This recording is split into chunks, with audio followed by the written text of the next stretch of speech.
Several massive blasts have ripped through Damascus, one of them reportedly targeting the hotel where the UN chemical experts are staying. RT's Paula Sleer is near the explosion spot and she joins me live now. So, Paula, tell us more. What do you know and what have you seen since you're actually there in Damascus? Well, within the last 20 minutes, there were two massive explosions here in downtown Damascus. They seem to have happened in Umayyad Square, which is about 200 meters from where I'm talking to you from. From the initial reports that we're receiving, it seems as if one was right in front of the Syrian TV, and we are seeing some footage being circulated online by rebels saying that their target is the Syrian TV. The other location of the square is not so far from the Four Seasons Hotel. Now, this is where your foreign inspectors who've been in the country for some 2 weeks investigating Syria's chemical weapons stockpile are staying.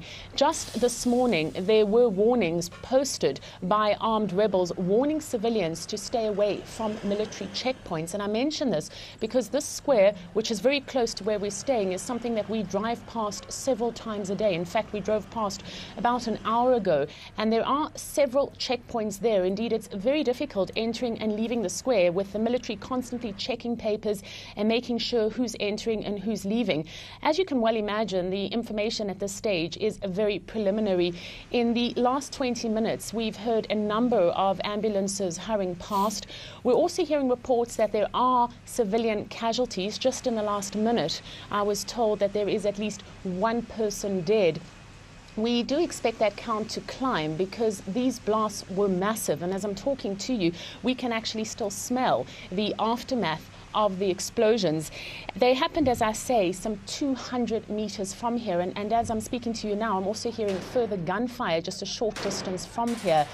There have been numerous targets and concerns that the Syrian TV will be attacked. We are working on a story where we've been talking to people inside Syrian TV, and many of them have expressed the same concern, and that is that the Syrian TV is a target from armed groups because they criticize it for promoting, in their words, propaganda.